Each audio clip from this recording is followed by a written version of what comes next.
All right, ready to dive in. Today we're tackling Mark Manson's The Subtle Art of Not Giving a Feck.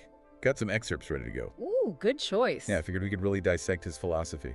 It's popular for a reason. Lots of people are drawn to this. For sure. So Manson starts off with this story about Charles Bukowski, the poet. Kind of a Yeah, colorful character. that's one way to put it. Right. Not exactly your typical self-help guru. Definitely not. Hard drinking, gambling, the whole bit. But here's the kicker. Decades of, well, what most would consider failure, and then bam, literary success. Becomes this renowned poet and novelist. And on his tombstone, don't try. Manson uses that to really flip the script on how we view success. Almost like he's saying screw expectations, which honestly I kind of get. Yeah. In college, I was obsessed with grades, comparing myself to everyone. Exhausting. That feedback loop from hell Manson talks about. Oh, totally. Like, who decided 1 million Instagram followers equals happiness anyway? Right. And what's interesting is that Burkowski's success didn't come from chasing that stuff. It came from him being brutally honest, even about his flaws. He wasn't trying to be anyone but himself, and ironically, that made him stand out. So are we saying embrace chaos, give up on trying to be better? Not quite. It's more about recognizing that chasing those external markers of success can distract us from what truly matters. What if, instead of trying to fit some mold, we focused on solving problems that really resonate with us? Okay, I like that. Tie that into Manson's philosophy for me. He argues happiness comes from solving problems, not avoiding them. It's about choosing the right problems, ones that align with our values and give us purpose. So instead of trying to avoid problems, which is, let's face it, impossible, we should be looking for challenges that'll help us grow. Exactly. And the problems we choose, they're directly tied to our values. Big theme in the book. This is getting interesting. Manson says our values determine how we measure our lives, which then affects how we see success and happiness. He uses these contrasting stories. Dave Mustaine, the guitarist who was kicked out of Metallica, and Pete Best, the drummer, replaced by Ringo Starr and the Beatles.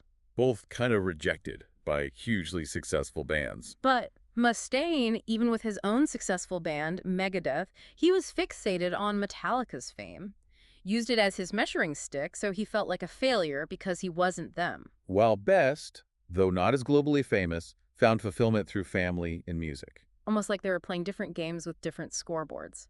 You can achieve outward success, but if it's not aligned with your values, it won't feel like success. Makes you think, what are you using to measure your own success and happiness? Are they really yours, or are they influenced by, outside pressures? It's easy to get caught in the comparison game without even noticing. And speaking of traps, Manson calls out some common shitty values people get hung up on. I'll lay those on us. What are these shitty values? He lists pleasure, material success, always being right, and staying positive. On the surface, they sound good. Who doesn't like pleasure or want success? But Manson says they become a problem when they're our main driving force. Okay, I'm seeing it. It's like everything in moderation, even good things can be harmful in excess. Exactly. Take pleasure. Enjoying life is important, but constantly chasing it can lead to a pretty shallow existence. You're always seeking the next hit, but never truly fulfilled. Can lead to some bad stuff too, like addiction. Right. It's not about denying yourself pleasure, it's about finding meaning beyond just feeling good in the moment. What about material success? I mean, financial security is important, but But making it your ultimate goal can lead to this never-ending chase for more. You're never content. those people always wanting the next promotion, bigger house, fancier car, but never seem happy. Exactly. And needing to always be right. Now, I'm sure you like being right, Huh, maybe a little. but constantly needing to be right can block you from learning and growing, closes you off to different viewpoints. So it's more about being open to being wrong, willing to learn, even if it means admitting we don't have all the answers. Right on. And lastly, that relentless positivity. Optimism's great, but forcing happiness all the time can backfire. It's funny. It makes me think of those perfect Instagram feeds, all smiles and inspiration. It seems a bit fake, right? Exactly. And Manson says this pressure to be positive can actually mask deeper issues. It's okay to feel negative emotions sometimes. They're often signs that something needs to change. So it's about accepting the whole human experience, good and bad. Right. Life includes challenges, setbacks, even pain. And instead of avoiding those tough emotions, we can learn from them, use them to grow. Like you saying, embrace the suck. Yeah. Sometimes things are tough, and that's okay. It's how we handle it that counts. Exactly. And that leads us to Manson's next big idea, taking responsibility. All right, let's unpack that. He says taking responsibility even when things aren't our fault is crucial for personal growth. He even shares a story about getting expelled for hiding marijuana. Wow, that must have been rough. It was. He felt entitled, blamed others. But he eventually realized that his choices, even bad ones, had consequences, and that even though it was tough, was a turning point. So it's not about beating yourself up. It's about seeing your part so you can learn to make better choices next time. Exactly. And it gives you the power to change things going forward. It's a good question to ask yourself. What problems are you facing where you could take more responsibility? It can be tough, but it's eye-opening. It really is. Yeah. This makes me think of that phrase, pain plus reflection. Progress. That's kind of what Manson's saying. Love it. And that leads to another principle, challenging your beliefs. We often cling to things that hold us back, even if they're not really true. Like his example of thinking BC meant going back to the time of dinosaurs. We all have moments where we realize we were dead wrong about something. Absolutely. Humbling, isn't it? But also kind of freeing, because if we can admit we might be wrong, it opens us up to new possibilities, new learning. So being wrong can actually be a good thing. In a way, yes. It forces you to reevaluate, consider other perspectives. That's essential for personal growth. Okay, I see how this all connects. Choosing better problems, taking responsibility, and challenging what we think we know. What else does Manson have in this first part? Well, he talks about the do something principle. Think you'll like this one. Oh, I have a feeling I will. Yeah. Action over overthinking, right? Exactly.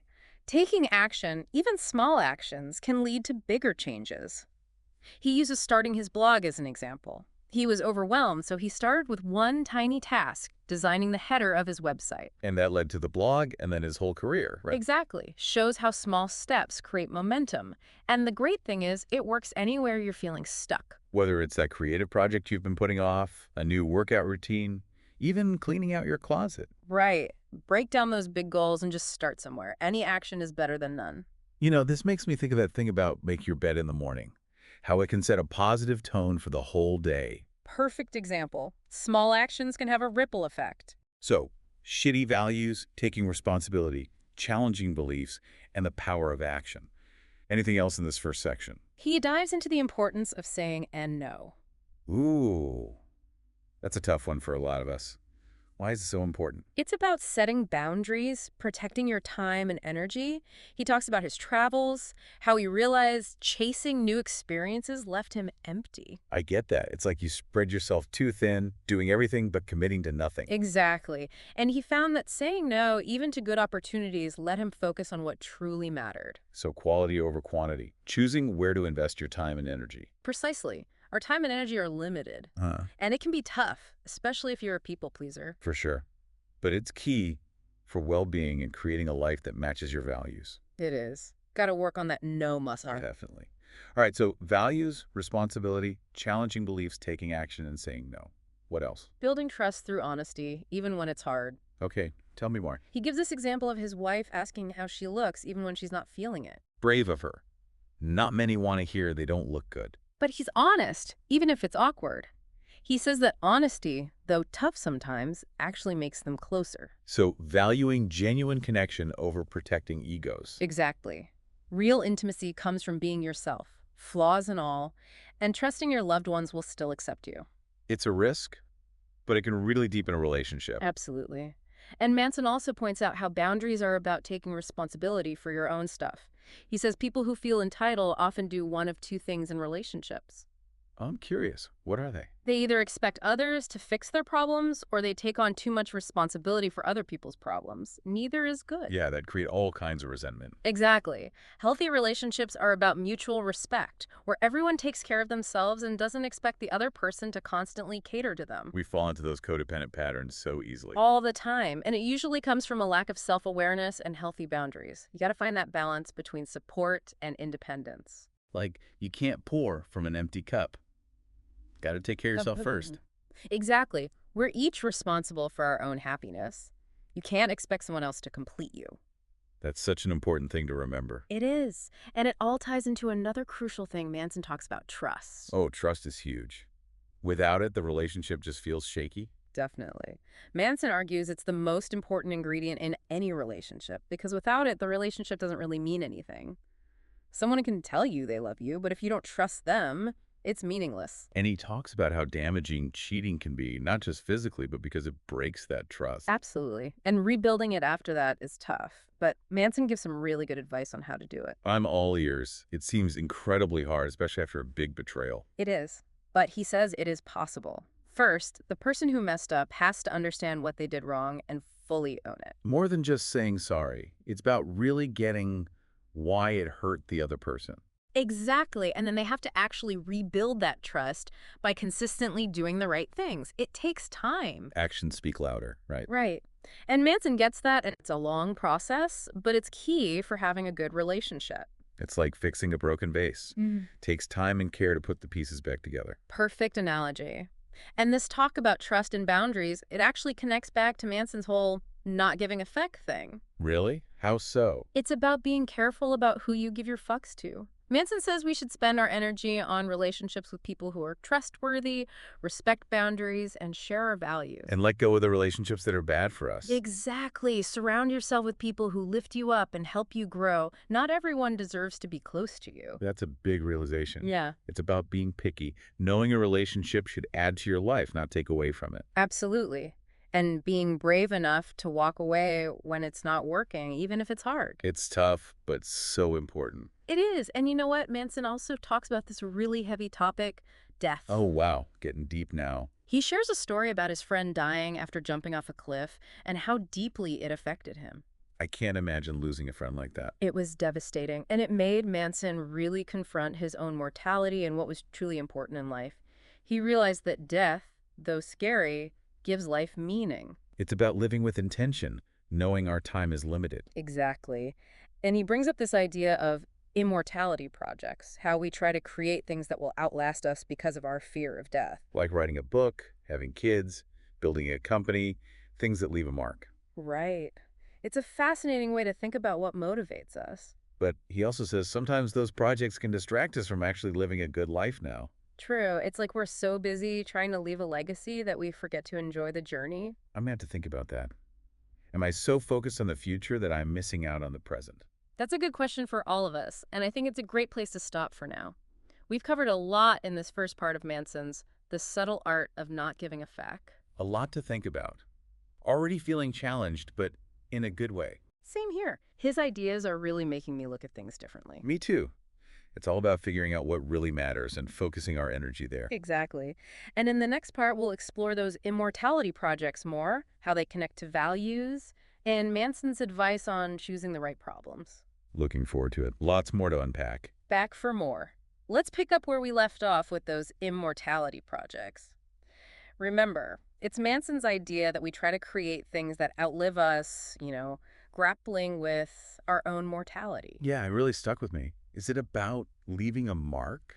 A legacy? What's driving these projects? He says it's all about our values. Like, if you value creativity, your immortality project might be writing a symphony or that novel you've always wanted to write. Right, or if it's knowledge, education, maybe it's mentoring young people or starting a school. Exactly. Or even those deep conversations that spark new ideas. But, and this is where it gets tricky, Manson warns against chasing those projects that don't actually reflect our true values. Oh, yeah, that makes sense. What if I'm all about fame and fortune, but deep down, I just want to connect with people and make a difference? You might get the fame and fortune, but it'll feel empty because it's not feeding your soul. So it's not just any mark, it's the right mark, Sure. one that truly reflects who you are. Exactly. And figuring that out takes some serious soul searching. It's not always easy to separate those outside pressures from what you truly desire.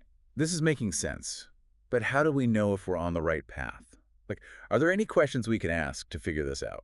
Manson gives us some practical tools. One question is, what pain am I willing to sustain? That's an interesting way to put it. Why focus on the pain? Because anything worthwhile, anything that really matters, it's going to involve some pain, challenges, setbacks. It's all part of it. Right, like writing that novel, writer's block, rejections. It's not all glamorous book signings. Exactly. Starting a business, long hours, risks, competition, none of that's easy. So it's not if we'll feel pain, but what kind of pain we're willing to go through for something we believe in. Precisely. And your answer reveals a lot about your values. If you're not willing to put in the work, face those challenges, then maybe it's not that important to you. Okay, I see the bigger picture now. Choosing the right struggle. the one that matches your values and gives you purpose. Which leads to his next question. What am I willing to be wrong about? Whoa, now that's a head scratcher. Why would you want to be wrong? Because, like we talked about before, so many of our beliefs, they're based on incomplete information, sometimes even lies. Remember Manson's BC and dinosaurs story? Oh yeah, we've all had those moments where we realize we were totally off base about something. And it can be embarrassing, even a little painful. But if we cling to those wrong ideas, we stop learning and growing. So being willing to admit you're wrong is actually a good thing.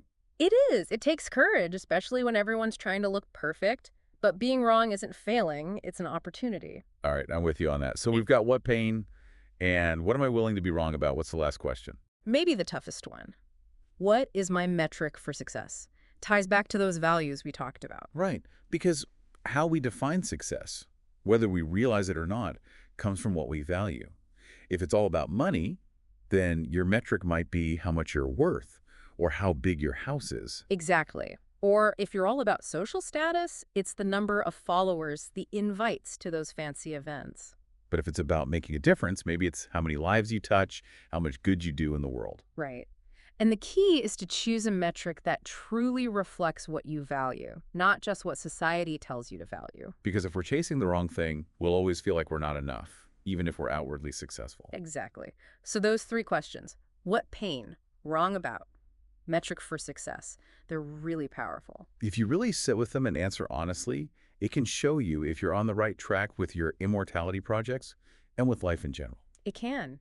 And doing that consistently helps you create a life that has meaning and is fulfilling, a life that leaves a good legacy. It's like we're actively shaping our legacy by choosing what we value and what we put our energy into. That's it. And you know what? This talk about honesty reminds me of something Manson shared about his travels in Russia. Oh yeah, that one stuck with me too. What about it? He was surprised by how blunt Russian culture is. People just said what they thought, even if it was considered rude by, Western standards. I can imagine that was a bit jarring. We're so used to being polite, even if it means not being totally honest. Right. But he came to see that directness as a form of pure expression. It was about building trust through honesty, even if it wasn't always sugar-coated. It challenges how much we value politeness here, doesn't it? We dance around the truth to avoid discomfort, but maybe we lose something in the process. That's a good point. Maybe real freedom, real connection, it comes from being able to be open and honest, even if it creates a bit of friction. That ties back to Manson's message about choosing what we give a fuck about. If we're always worried about what others think, we're giving our power away, focusing on things that might not even matter. It's like we're giving away our fucks for free instead of investing them in things that are important to us. Which leads to a life that doesn't feel real, that doesn't match who we truly are. It can. So it's about taking back those fucks and putting them toward things we value, even if it means ruffling some feathers. Choosing authenticity over approval, being real instead of fitting in. Absolutely. And realizing that our immortality projects, the things we put out into the world, they should be a reflection of our true selves, not some idealized version we think others will like. So it's not about seeking validation from outside, but creating something that feels true to who you are deep down. That's it. And this reminds me of another idea from the book, The Tyranny of Exceptionalism. Oh yeah, that one really hit home. What stood out to you about that? It's like we're constantly bombarded with these images and stories of exceptional people, athletes breaking records, entrepreneurs making billions, celebrities living these glamorous lives. And it makes you feel like you're not good enough if you're not achieving at that level. Right. We forget that most of life isn't like that. Most of us aren't going to be world famous or super rich. And that's okay. It is. But comparing yourself to those outliers can be paralyzing. We're afraid to fail, afraid to be average, afraid to just be ourselves. Exactly. And it makes you forget to just live, to enjoy the simple things, to connect with people in a real way. So it's about rejecting that pressure to Yeah. be exceptional, embracing being ordinary, finding happiness in everyday moments. Exactly. True happiness comes from living in line with your values and creating a life that feels true to you, flaws and all. Such a powerful message. And it makes me think of another thing Manson talks about, choosing good values, contrasting them with what he calls bad values. Yes. And he gives us a helpful way to figure out which is which. Good values, he says, are reality-based, socially constructive, and immediate and controllable. So they're rooted in the real world, they help us and others, and they're things we can actually influence. Exactly. Like honesty. You can choose to be honest, it reflects reality, and it usually makes your relationships better. But bad values, they're more like superstitions, they hurt people, and we can't really control them. Think about something like popularity. It's mostly out of your hands, it's not based on anything real, and can lead to some bad behavior. So it's about choosing values that give you power, that make sense, and that make the world better for you and everyone else. Right. And those values, they guide your choices, your actions, and what you leave behind. Okay, I see how all this fits together, but how does this connect back to the not giving a fuck idea? Good question. It's throughout the whole book.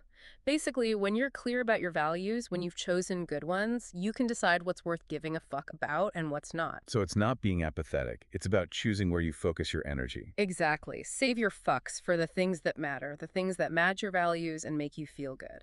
It's about saying no to the things that drain you, that don't serve you, that aren't you. Right. And by doing that, you create a life that has meaning and is fulfilling, one that's not about what other people think, but about how you experience life, the relationships you build, and the good you do in the world.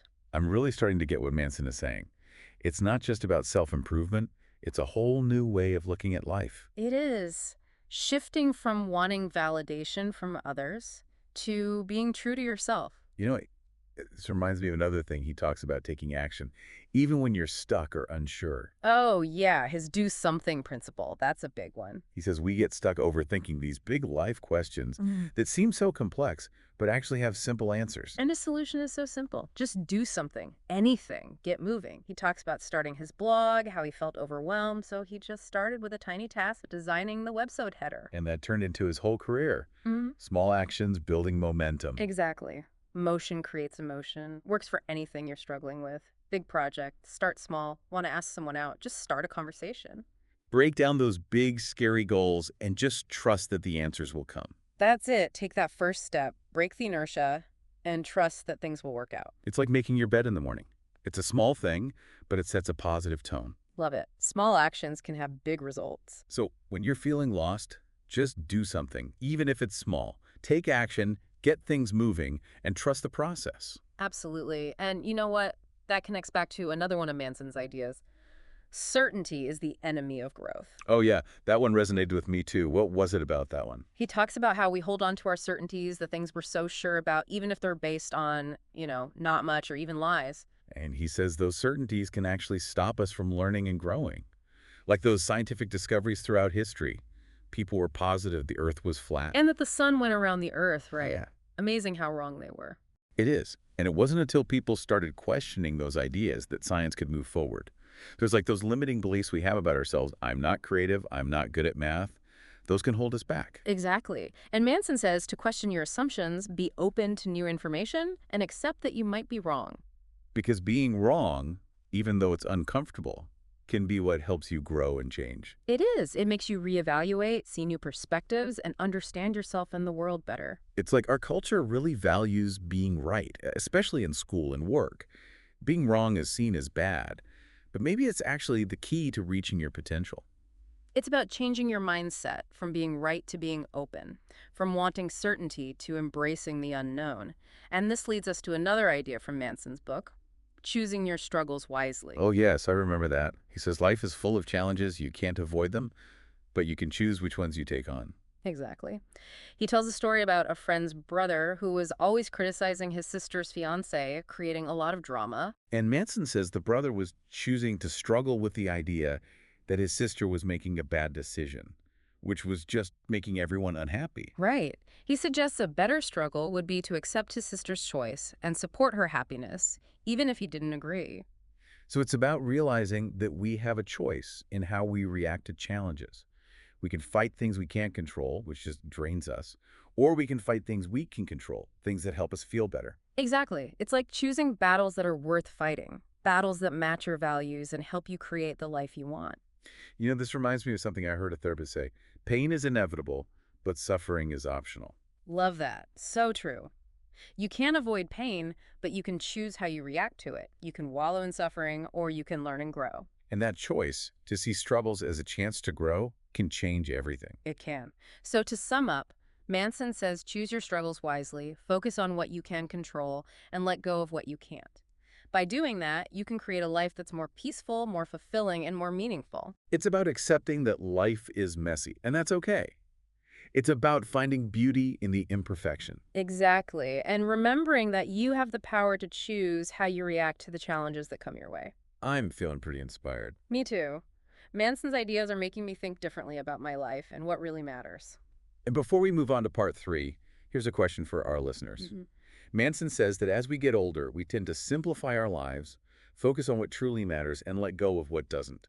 He calls this practical enlightenment. Great term. It's not about reaching some mystical state, but about being okay with the reality of life, even the messy parts. Exactly. So the question is, what can you simplify in your life today? What can you let go of to make space for what matters most? It's like decluttering your mind and your emotions, not just your stuff. Exactly. We'll be back soon with part 3 to keep exploring Manson's ideas, especially his thoughts on relationships, boundaries, and building trust. Until then, think about simplifying. All right, back for the final part of our deep dive into the subtle art of not giving a feck. We've been through a lot with Manson's ideas. We have values, mortality, choosing your struggles. But there's more. This time, Manson gets into relationships, how to make them better and, more fulfilling. Yeah, this is where it gets real for a lot of us. Relationships are great, but they can be tough. Absolutely. And Manson tackles those tough parts head on. One thing that really struck me was his talk about boundaries. He even uses Romeo and Juliet as an example, shows how a lack of boundaries can lead to disaster. Romeo and Juliet. Okay, I'm curious how they fit in. Well, he says they had no sense of personal boundaries. Their love was all-consuming, totally impulsive, and, well, we know how it ends. Teenagers making crazy choices driven by emotions. But even though most of us aren't dealing with Shakespearean drama, I can see how a lack of boundaries would cause problems. Oh, for sure. With partners, family, friends, even at work, setting clear boundaries is key for healthy relationships. So what does that look like? What are some examples? It can be as simple as saying no to things that drain you or go against your values, or communicating your needs and what you expect clearly and respectfully. Like when Manson talks about his wife asking how she looks. Even when she doesn't feel great, he's honest with her, even if it's a little awkward. Exactly. He says that honesty, even though it's tough sometimes, makes them closer. It's about being real instead of always trying to protect the other person's ego. Choosing realness over, fake harmony. Right. It's realizing that real connection comes from being yourself, even with your flaws, and trusting that your loved ones will accept you anyway. It's a risk, but it can make the relationship stronger. Definitely. Manson also talks about how boundaries are about taking responsibility for your own feelings and actions. He says people who feel entitled, they often fall into two traps in relationships. Oh, interesting. What are they? They either expect others to take care of their problems, always needing rescuing, or they do the opposite. They take on too much responsibility for other people's problems, always the caretaker. I can see how both of those would create problems. Right. Healthy relationships are built on mutual respect, where each person takes care of themselves and doesn't expect the other to constantly fix things for them. It's so easy to fall into those codependent patterns. It is. Usually Yeah. comes from not knowing yourself well enough and not having good boundaries. You got to find that balance between supporting each other and being independent. Right, you can't help someone else if you're not taking care of yourself. Exactly. You're responsible for your own happiness. Can't expect someone else to make you happy. That's something we all need to hear. We do. And it all leads to another key part of relationships, trust. Huge, right? Without trust, it's all shaky. For sure. Manson says trust is the most important thing because without it, the relationship doesn't really mean anything. Someone can say, I love you, but if you don't trust them, it's just words. He also talks about cheating, how damaging it is, not just the physical part, but because it breaks that trust. Exactly. And rebuilding it, that's not easy. But Manson gives some good advice on how to try. I'd love to hear it.